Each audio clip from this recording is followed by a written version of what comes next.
Growing up in the 90s, there are certain absolute truths. The best drink on the planet was High C Ecto Cooler.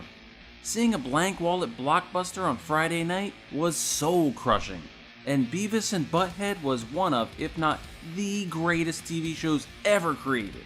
So it was no surprise in 1996 when those two lovable losers made the leap to the big screen. As we celebrate the return of these iconic characters, it's time we find out just what the fuck happened to Beavis and Butt-Head to America.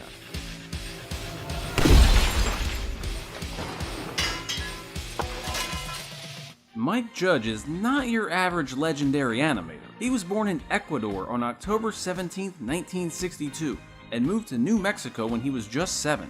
Judge's mom would enroll him in a cartoon drawing class at the local YMCA, but would withdraw him from the course shortly after when she noticed the class's instructor hitchhiking along the road and figured there would be no money in animation. This sucks.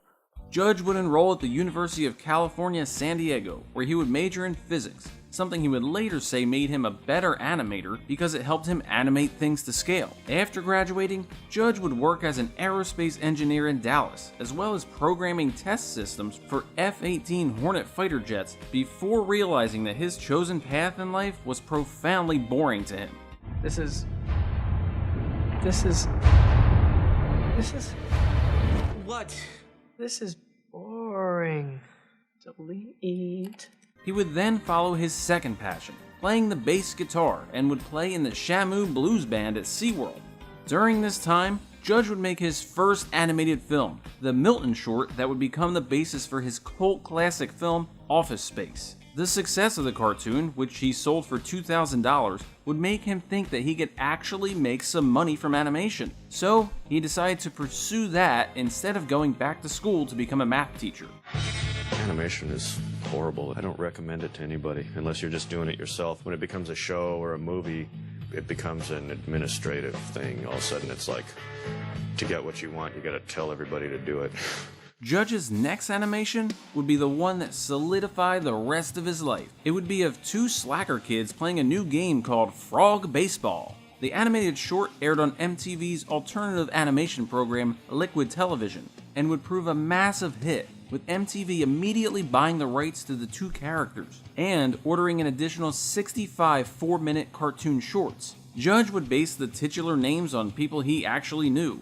Bobby Beavis, who Judge said was nothing like the character, he just liked the name, and a next-door neighbor who called himself the Iron Butt because he claimed you could kick him as hard as you could on his butt and it wouldn't hurt him. He had a friend that everyone called Butt-Head, while other characters were also taken from Judge's real life, including Principal McVicker, who was based on his alcoholic band teacher. Judge would base Beavis' iconic laugh on a kid he went to school with who would sit in the front row and bite his lip when he would laugh. There's a wonderful and exciting world out there when we discover that we don't need TV to entertain us. While Butt-Head's voice would come from when Judge had braces and talked like that to keep the metal from scraping up his cheeks. He said enough. Entertain enough, Beavis and Butt-Head would premiere on MTV on March 8, 1993, and become an immediate smash hit with fans ranging from Patrick Stewart to Marlon Brando and Johnny Depp, who told Judge that the duo would sit between takes of their film Don Juan DeMarco and imitate the characters. Time magazine critic Kurt Anderson even wrote that it may be the bravest show ever run on national television, while Rolling Stone said that it was the biggest phenomenon on MTV since the heyday of Michael Jackson. However, not everyone was a fan. Parents immediately took issue with their children looking up to two seemingly moronic characters with a penchant for provocative language and violence. That controversy hit the fan when in December 1993, a 5-year-old child set fire to his home, tragically killing his 2-year-old sister. And just today, Austin, Texas fire officials say at least 3 fires in that city were likely caused by children who got the idea from Beavis and Butt-Head shows. Luckily, no one was killed in those fires. The mother blamed Beavis and Butt-Head for the tragedy, saying that Beavis' love of fire influenced her child into setting the fire. MTV would act swiftly, moving the show out of primetime and no longer allowing the character to even use the word fire in any further episodes, with previous episodes being edited to remove any references. No. I think they should leave it the way it is. Faithful viewers of the show old enough not to take it so seriously feel MTV shouldn't take the show's criticism so seriously either. I don't think it's MTV's fault at all. I think it's the parents' fault for maybe letting kids like 5 years old watching the show. Beavis and Butt-Head were also blamed for an 18-year-old who dropped a bowling ball from an overpass that tragically again killed a child. A watchdog group with nothing better to do decided to blame the show and its creators for the incident, saying the boy was inspired by it. Probably wouldn't be as funny, I guess. You know, that's probably what makes it what it is these crazy things that they do to these, the teenagers that seem to appeal to the show. However, in both of these tragedies, it was later revealed that neither of these households had cable, and thus had never seen the show. And so after giving in and making changes, MTV may learn what's good for highly responsible programming may not be so good for highly rated programming. Viewers say if they change all of what's so bad about Beavis and Butt-Head, it may change what's so good about them in the first place. And the viewers may change themselves. Change channels. With those controversies behind them, it was time to think about expanding the brand. Cool. The idea for a big screen film began in 1993 when MTV producer David Geffen and Warner Brothers proposed a live-action film that would have starred either David Spade and Adam Sandler or David Spade and Chris Farley as the lead characters. The idea sat dormant for a while until MTV's parent company Viacom purchased Paramount Pictures, with the studio replacing Warner Brothers on the film. Judge immediately convinced the heads at Paramount that a live-action film was a horrible idea, and that making the film animated was a far better way to go. Judge says he still had reservations about bringing the duo to the big screen, but at the time, he was under contract for 8 seasons of the show, and he used the movie as leverage to shorten his contract, with the final episode of the original run, Beavis and Butt-Head Are Dead, airing on January 28, 1997. Judge originally pitched a few story ideas, including one where a virus spreads throughout town, turning everyone into Beavis and Butt-Head clones, as well as a joke pitch that would see Beavis and Butt-Head sitting in a Burger World restaurant eating a hamburger in real time for an hour and a half, which sounds like a horrible idea, but could you imagine Beavis and Butt-Head people watching and making fun of all the customers that come in and out of that restaurant? We kinda wanna see that movie now. Well, what the hell is your point? I don't know. Dumbass. Showing how out of touch movie executives can sometimes be, when Judge was first working on the film, one studio exec asked him who he envisioned voicing Beavis and Butt-Head, completely oblivious to the fact that Judge voiced both characters. Another note Judge got was that they wanted him to intersperse the film with music videos, the same way the show did. However, Judge didn't think stopping the movie for music videos was such a good idea, so he came up with a desert hallucination scene set to Rob Zombie's Rat Finks, Suicide Tanks, and Cannibal Girls, with the animation being inspired by Zombie's own drawings. This was considered a compromise. With word spreading around town that a Beavis and Butt-Head movie was in the works, some big-name talent threw their names in the ring to be a part of it. However, with just a $12 million budget, it meant that many of these stars had to work for a SAG minimum, which they all gladly did, including Demi Moore as Femme Fatale Dallas, Bruce Willis as Muddy, Cloris Leachman credited as Old Woman on Plane and Bus, Robert Stack as Agent Fleming, Eric Bogosian providing several voices, director Richard Linklater as the tour bus driver, and uncredited Greg Kinnear as ATF Agent Bork, who can't help but end a sentence in a preposition, David Spade with several background voices, and even David Letterman as Motley Crue roadie number 1, aka Butthead's dad. Although, he would be credited as Earl Hoffer, Letterman's real-life uncle. Ever the professional, Cloris Leachman would record all her dialogue with either hard candy in her mouth or while eating a sandwich that would get stuck to the roof of her mouth. This gave her character a more elderly sound. However, when the audio got to the post-production house, an audio technician painstakingly removed all the imperfections in the dialogue, resulting in them having to go back and re-record some of her lines. One person was not a fan when he saw the completed film. Robert Stack apparently was so embarrassed to be in the film that he actually paid a legal team to have his name removed. Of course, he came to his senses before anything happened. Keep in mind, Robert Stack was also in Caddyshack 2, yet this is the film he was embarrassed by. So, are you going to tell us where it is, or am I going to have Agent Hurley over there give you another cavity search? Did you give him a full cavity search? These people know something. I want full cavity searches. Everyone, go deep on them. Bork? Cavity search? Deep and hard. I want that camper torn apart. Full cavity searches all around. I want you to give this scumbag a cavity search. I'm talking roto-rooter. Don't stop till you reach the back of his teeth. I remember about, I don't know, halfway through the record, he said, so the script is all about cavity searches, is it?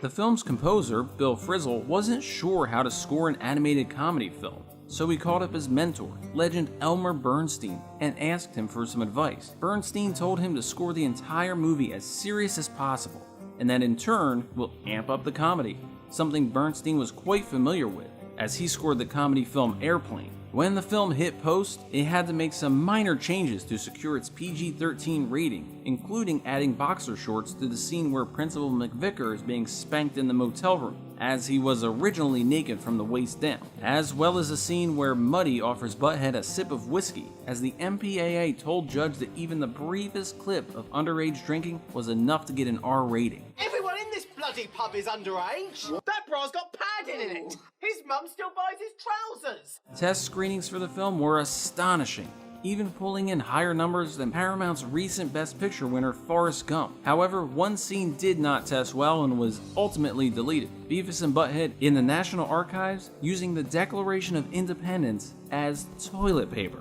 Advertising for the film began in summer 1996 with some very well-received teaser trailers that didn't give too much away. They just let the world know a Beavis and Butt-Head movie was coming. MTV and Paramount didn't have high expectations for the film. Coming this winter to a theater near you. Is that coming? With its award season release date and stiff competition from films such as the live-action 101 Dalmatians, the George Clooney-Michelle Pfeiffer One Fine Day, and the first Scream film, the studios were just hoping for the film to hold its own as alternative programming. However, when Beavis and Butt-Head Do America, a play on the infamous title Debbie Does Dallas, opened on December 20th, 1996, it became the highest-grossing opening weekend in December ever. With over $20 million in receipts on its way to a $63.1 million box office take. Critics would hail the film as hilarious and irresistible, saying it had a satisfying mix of juvenile humor and genuine satire, giving further praise to the fact that Mike Judge was able to give the delinquent duo some humanity. Even Siskel and Ebert praised the film, giving it the highly coveted 2 thumbs up. The film wouldn't be for everyone, though, of course, with the Razzie Awards nominating it for Worst New Star and Worst Screen Couple. Even more surprising, given that Beavis and Butt-Head was the big screen adaptation of MTV's biggest show, the MTV Movie Awards only nominated it for one, Best On-Screen Duo, which it didn't even win. Some countries, however, just didn't get the joke. What? In Turkey, the title of the film would be changed to Beavis and Butt-Head, America's Nightmare, while Malaysia would outright ban the film for its strong sexual content, crude humor, and violence. In the years since its release, the movie has only gained in popularity. Just like Mike Judge's criminally underrated Idiocracy, many people have called Beavis and Butt-Head Do America ahead of its time in its accurate portrayal of present lives. Sure, you could say it's just a story of 2 delinquent morons, but when you look at the intelligence on display in every other Mike Judge project, you realize that the moronic duo are actually 2 of the smartest, most socially relevant characters ever created. With the film a solid hit and the show ending just 1 year later, there had been endless discussions of a sequel or other projects involving the pair. Judge says that conversations would start up every other year on ways to bring the duo back, but none ever came to fruition. Until 2011, when MTV brought the show back for a 12-episode revival. It was meant to be the start of a new run on the series. However, Judge says that even though the show got strong ratings, it didn't fit in with MTV's new direction of reality television. So again, fans waited. Sure, we had the over 200 episodes to enjoy along with a hilarious movie, but the world needed more Beavis and Butt-Head. In 2018, Judge said he would love to make a sequel. It was just a matter of coming up with an idea. In 2019, he would follow that up by saying he had some ideas, but was working on how to make it relevant to today's world. And then, in 2021, it was announced. Beavis and Butt-Head was officially coming back with a new movie, and 2 new seasons of the show. On June 23, 2022, Beavis and Butt-Head Do the Universe was released to the streaming service Paramount+. Critics praised the film for staying true to what the series always was, while updating it with topical biting satire, in the way only Beavis and Butt-Head could. And really, we couldn't agree more. Beavis and Butt-Head Do the Universe was exactly what we wanted out of a sequel. It could have gone the Dumb and Dumber 2 route and completely lost touch with what made us love the characters to begin with, but it didn't. It took everything we ever loved about the dim-witted duo and brought it to the year 2022. It is a near-perfect sequel that has us more pumped than ever for the 2 new seasons of the show, coming soon to Paramount+. Beavis and Butt-Head Do America was kind of an experimental film, a big screen adaptation of a show with a pretty niche audience. But it came out and surpassed all expectations, becoming a true classic in the process. Over 25 years later, the film is still talked about with high regard. The film is a true timeless classic for many, which is the good thing about animation. The characters still feel as fresh as the first time you ever saw them, with a sequel bringing back that nostalgic feeling of the early 90s, when the world first laid eyes on Beavis and Butt-Head, hitting a frog with a baseball bat. That was cool. Okay, maybe that hasn't aged too well. But creator Mike Judge was onto something, shining a light on our society by presenting 2 dim-witted delinquent youths who we could laugh at, while they were laughing right back at us. And that is what the happened to Beavis and Butt-Head Do America. You know, the most important thing you can have on a camper is a good propane regulator. And this here's the best one they make. So, are we gonna score now? Yeah, me first. Let us know your thoughts. Leave a comment in the comments, and thanks for watching.